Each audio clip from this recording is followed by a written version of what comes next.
Vitamina B12 é uma vitamina fundamental para que os neurônios, células especiais do cérebro, mas também as células sanguíneas, os glóbulos vermelhos, funcionem corretamente e cumpram sua função. No entanto, 1 em cada 4 pessoas tem deficiência dessa vitamina e, na maioria das vezes, não sabe disso. Então, quais são os sintomas da deficiência de vitamina B12? Quais são os alimentos que possuem mais vitamina B12? Como é absorvida corretamente? O que posso fazer para que a vitamina B12 seja absorvida corretamente? E, fundamentalmente, como age em nosso organismo e como a vitamina B12 nos ajuda? Sejam bem-vindos ao canal Saúde Sagrada e nesses poucos minutos vou contar tudo o que sei sobre a vitamina B12. Comecemos por aqui. Desenvolvimento do cérebro.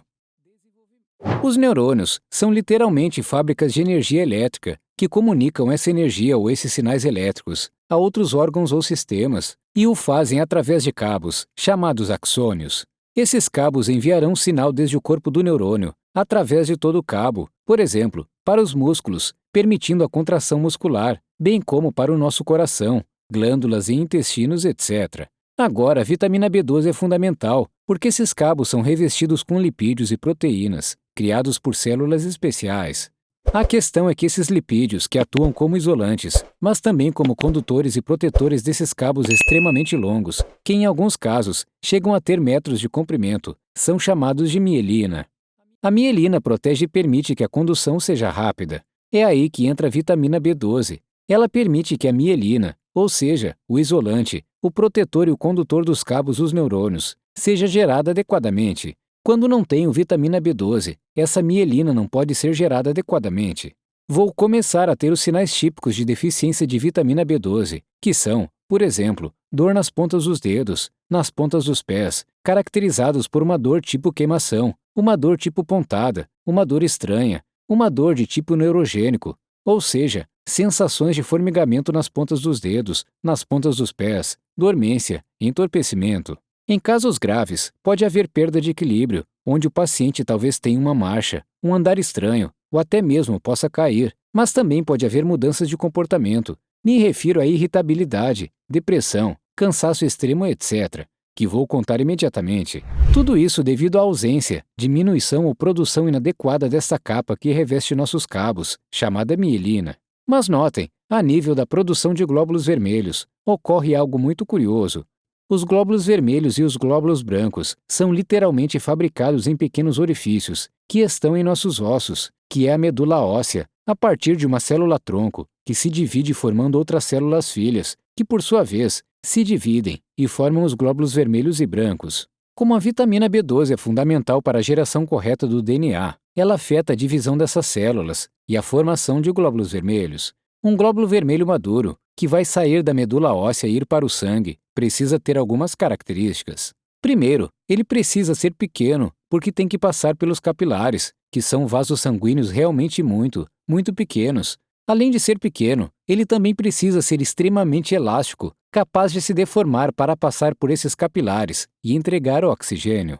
E também precisa ter uma vida de cerca de 120 dias. Por quê? Para que não tenhamos anemia. Quando há deficiência de vitamina B12, os glóbulos brancos e os glóbulos vermelhos não apenas vivem menos de 120 dias, mas também se destroem no sangue e na medula óssea, e são maiores. Então, glóbulos vermelhos que são destruídos em maior quantidade por causa do seu tamanho, são mais destruídos na medula óssea, levando a um tipo especial de anemia, chamada anemia regenerativa. É chamada assim porque os glóbulos vermelhos são grandes, mas também são brancos.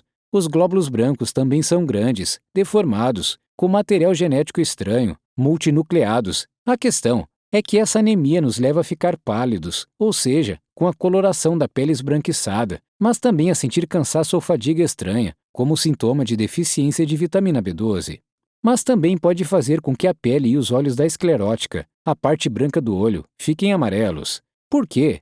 Porque quando os glóbulos vermelhos são destruídos precocemente, eles liberam o ferro e a hemoglobina que possuem. Essa hemoglobina, por fim, dá origem à bilirrubina, que é de cor amarela. Então, em casos raros de deficiência de vitamina B12, pode haver aumento de bilirrubina e coloração amarelada na pele, que pode ser também um dos sintomas. Mas existem outros sintomas muito curiosos como este.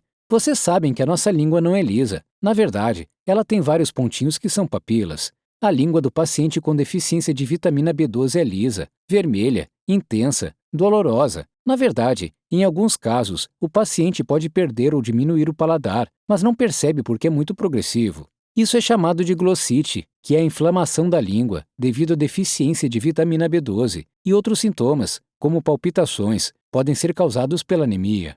O paciente pode sentir o coração batendo forte, batendo de forma estranha, e pode haver até infertilidade. Um sintoma neurológico típico da deficiência de vitamina B12 é inclinar o pescoço para frente. Embora seja incomum, é bastante específico inclinar o pescoço para frente e sentir como se uma eletricidade estivesse correndo por nós, e por outro lado, não sentir a vibração. Mas vocês devem saber como eu posso prevenir isso. A deficiência de vitamina B12 afeta de 1 a 4 em cada 10 pessoas e ocorre de forma muito lenta e progressiva, por certos fatores de risco que vou lhes contar. Mas vejam bem, a deficiência de vitamina B12 é rara. Por quê? Porque nosso corpo entende que a vitamina B12 é importante e o fígado armazena uma quantidade incrível de vitamina B12, de 1.000 a 2.000 vezes a quantidade diária que precisamos. Então, realmente, é necessário consumir e absorver muito pouca vitamina B12 para ter uma deficiência. É por isso que os sintomas costumam ser tardios, quando já se passaram 3 ou 4 anos sem absorver ou sem comer vitamina B12 suficiente. Por quê? Porque as reservas hepáticas acabam. A primeira pergunta: quanta vitamina B12 você deve consumir? Cerca de 2,4 microgramas por dia. Isso é realmente muito pouco para dietas principalmente baseadas em animais. Falo de carne, falo de aves, falo de frango, falo de peixes. Provavelmente, sua alimentação contém uma boa quantidade de vitamina B12, mas isso não garante que possa ser absorvida, como vou explicar a seguir. A vitamina B12 está presente em alimentos de origem animal, como carnes, de todos os tipos, laticínios, ovos, etc. É provável que, se você tem uma dieta variada, consuma vitamina B12 suficiente, mas isso não garante a absorção. Agora, pacientes vegetarianos e principalmente veganos podem ter uma deficiência mais acentuada dessa vitamina, porque é muito difícil encontrar vitamina B12 em produtos de origem vegetal. Mas espera aí! A vitamina B12 geralmente faz parte de alguns alimentos fortificados. O grande problema é que parte desses alimentos fortificados são ultraprocessados, e os ultraprocessados são ruins. Mas não desanime se você é vegano, uma dieta que eu totalmente apoio. Você pode consumir, por exemplo, levedura natural fortificada com vitamina B12, e se você é vegano ou vegetariano de verdade, recomendo que consulte um nutricionista ou um médico especialista para garantir que tenha a quantidade necessária de vitamina B12 em sua dieta e não tenha nenhum problema sem recorrer ao consumo animal. Quais são os alimentos de origem animal com mais vitamina B12? O fígado. Por quê? Porque é onde a vitamina é armazenada. Portanto, o primeiro requisito para evitar a deficiência é se alimentar corretamente, suplementar com suplementos, ou seja, pílulas de vitamina B12 ou alimentos fortificados. Agora, uma vez que comemos a vitamina B12, algo muito particular acontece no corpo. A vitamina B12 chega ao nosso estômago, geralmente ligada a certas proteínas. E aí, ela precisa de duas coisas muito simples. Primeiro, que o estômago seja muito ácido, porque o ácido do estômago permite que a vitamina B12 se separe. Uma vez que a vitamina B12 se separa para ser absorvida, ela precisa se ligar a outra proteína, que também está no estômago e que é chamada de fator intrínseco. Em segundo lugar, precisa se separar através do ácido gástrico. Onde ocorre a absorção é no intestino delgado e uma parte chamada de ilho distal. Então, imaginem que vocês tenham passado por uma cirurgia no estômago ou no intestino.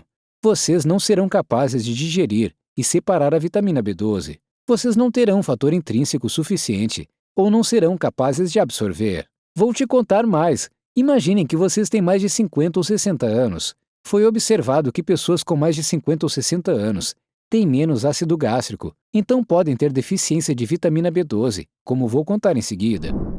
Agora, quais pacientes estão em risco de ter deficiência de vitamina B12? Adultos com mais de 50 anos, mas principalmente adultos com mais de 60 anos. Por quê? Porque produzem menos ácido gástrico e também estão mais propensos a um tipo especial de gastrite, onde não só se gera proteína suficiente de fator intrínseco, que permite a absorção de vitamina B12, mas também menos ácido gástrico. Por outro lado, pacientes idosos, como geralmente tomam muitos medicamentos, costumam tomar antiácidos, o que diminui a acidez do estômago e não permite que a vitamina B12 se separe. Se você é uma pessoa adulta que toma antiácidos, recomendo que consulte seu médico, se pode ter deficiência de vitamina B12. Outro assunto são os veganos, que já falamos sobre. Um vegano que não planeja adequadamente sua alimentação provavelmente terá deficiência de vitamina B12. Isso ocorre depois de 3, 4 ou 5 anos, quando as reservas acabam. Você pode ser vegano, você pode ser vegetariano, claro que sim, mas você precisa suplementar adequadamente para não ter todos esses sintomas. As mulheres grávidas devem consumir um pouco mais de vitamina B12 do que as mulheres não grávidas, principalmente para que o bebê desenvolva adequadamente seu tubo neural, ou seja, seu sistema nervoso. Mas não apenas as mulheres grávidas, mas também as mães que amamentam seus bebês. E muitas vezes, elas não têm deficiência acentuada de vitamina B12, e ainda assim, como suas reservas estão diminuídas, podem não passar vitaminas suficientes para seus filhos. É importante que os pacientes que tomam antiácidos, como já mencionei, e os diabéticos em geral, e aqueles que tomam uma medicação chamada metformina. A metformina interfere na vitamina B12, então os diabéticos que usam essa droga por muito tempo devem usar corretamente a vitamina B12. Pacientes celíacos, pacientes com inflamação intestinal, como a doença de Crohn, ou pacientes operados do estômago ou intestino, devem sempre consultar quanto à vitamina B12. Você tem algum sintoma de deficiência de vitamina B12? Se a resposta for sim, consulte seu médico de família e pergunte se precisa tomar vitamina B12 e seus metabólitos, que é a maneira de saber se você tem deficiência e se eventualmente precisa de tratamento. Agora você deve estar se perguntando como é o tratamento.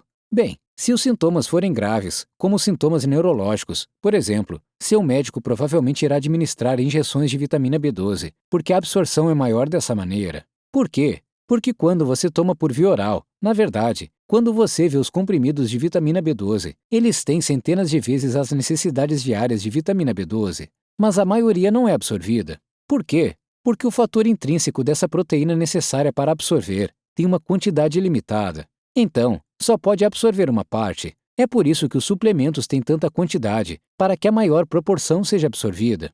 Em vez disso, se você o aplicar por via intravenosa ou intramuscular, provavelmente uma grande parte estará disponível para o seu organismo. Isso será melhor explicado pelo seu médico, se você consultar e se realmente precisar de tratamento. Lembre-se de uma dieta saudável baseada em carne ou vegetariana ou vegana, mas responsável. Um grande abraço. Até mais!